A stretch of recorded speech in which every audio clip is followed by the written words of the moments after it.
세계 증시는 빠르게, 우리 증시는 폭넓게 3분 증시입니다. 연합인포맥스 정윤교 기자와 함께합니다. 안녕하십니까? 안녕하십니까? 네, 간밤 미국 증시 어떻게 마무리가 됐습니까? 네, 간밤 뉴욕 증시는 어지러운 장세를 보이다가 또다시 하락 마감했습니다. 글로벌 관세 전쟁이 격화하는 양상을 보이면서 시장은 불안한 움직임을 보였습니다. 네. 3대 지수 보겠습니다.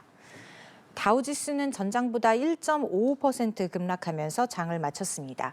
S&P 500 지수는 전장 대비 1.22%, 나스닥 지수는 전거래일 대비 0.35% 밀리면서 거래를 끝냈습니다. 간밤 시장은 관세 정책 향방에 주목했습니다. 도널드 트럼프 미국 대통령은 캐나다와 멕시코, 중국 3개국의 모든 수입품에 대한 고율 관세 부과를 발효했고요. 이에 맞서 상대국들은 보복에 나섰습니다. 관세가 실제로 발효되면서 시장에선 일단 불확실성은 제거됐다는 인식에 장중 저가 매수세가 유입되기도 했는데요. S&P 500 지수와 나스닥 지수는 상승세로 잠시 돌아섰다가 장 막판 매도 물량이 대거 쏟아져 나왔고요. 지수는 급격히 낙폭을 키웠습니다.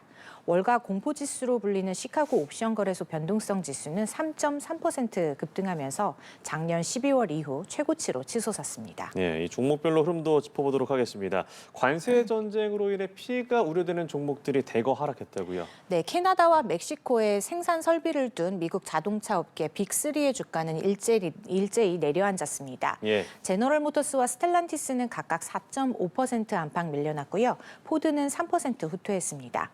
멕시코에서 주요 식자재를 공급받는 멕시코 패스트푸드 체인 치폴레의 주가도 2% 이상 뒷걸음쳤고요. 유통업체들도 하락했습니다. 대형 소매업체 타겟은 경영진이 관세와 소비심리 위축 추세를 언급하면서 3% 하락했고요. 가전 판매점 베스트바이 최고 경영자도 관세 정책으로 소비자들의 가격 부담이 커질 거라고 예상하면서 13% 주저앉았습니다. 금융사들도 최악의 하루를 보냈는데요. 트럼프 관세 전쟁으로 금융사들이 위기에 직면한 것으로 분석됐고요. JP 모건 체이스는 4%, 뱅크 오브 아메리카와 웰스파고는 각각 5%씩 떨어졌습니다. 이날 금융업종의 주가 낙폭은 2023년 지역은행 위기 이후 가장 큰 수준을 기록했습니다. 네, 그렇다면 이제 대형 기술주 최근에 흐름이 좋지 않았는데 이번은 어떻습니까? 네, 엔비디아부터 먼저 살펴보면요. 엔비디아는 어제 8.7% 급락했는데 간밤에는 반등에 성공했습니다. 네. 엔비디아는 장중 1% 이상 추가로 밀려나면서 주가 110달러 선도 위협받았는데요. 결국 상승 전환해서 1.7% 상승으로 장을 마쳤습니다. 간밤 테슬라는 반면에 4.4% 미끄러졌습니다. 테슬라의 지난달 중국 시장 판매량이 1년 전보다 49% 급감했다는 소식이 주가를 끌어내렸습니다. 대형 기술주 그룹 매그니피센트 7 중에서는 2.3% 오른 알파벳이 가장 좋은 흐름을 보였고요. 애플과 마이크로소프트, 아마존은 보합권에 장을 마쳤습니다. 네, 그럼 다음으로 국내 증시 상황도 점검해보죠. 어제 코스피는 어떻게 마무리됐습니까? 네, 어제 코스피는 미국의 관세 부과 결정에 약보합으로 마감했습니다. 코스피 종가는 전장 대비 0.15% 내린 2,528.92로 집계됐습니다. 지수는 장중 보합권에서 오르내리다가 소폭 하락세로 돌아섰고요. 개인이 2천억 원 정도 매수 우위를 보였습니다. 하지만 외국인과 기관이 지수를 끌어내렸습니다. 미국이 캐나다와 멕시코에 대한 관세 부과를 현실화하면서 국내 시장은 하방 압력을 받았는데요.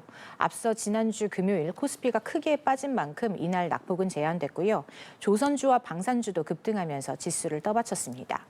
미국 엔비디아가 어제 급락한 영향으로 반도체주는 일제히 약세를 보였습니다.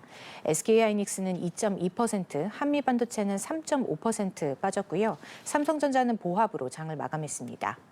2차 전지주도 내렸습니다. LG에너지솔루션은 5.7%, 포스코홀딩스는 1.7% 밀려났습니다. 네, 종목별로 흐름도 살펴보면 미국과 우크라이나 정상회담이 이 파행으로 끝나면서 관련주들이 좀 엇갈리는 흐름을 보였다고요? 네, 먼저 우크라이나 재건주는 일제히 급락했습니다. 우크라이나 재건주는 그동안 우크라이나 종전 기대감으로 상승세를 이어왔지만 미국과 우크라이나 정상회담 결렬로 종전 협상 전망이 불투명해지면서 급락세를 나타냈습니다. HD 현대건설기계는 4.5%, HD 현대인프라코어는 2.4% 밀려났습니다. 반면 방산주는 급등했는데요. 미국과 우크라이나 정상회담에서 갈등이 표출된 이후 유럽연합 국가 정상들이 군비 증강 방안을 논의하면서입니다.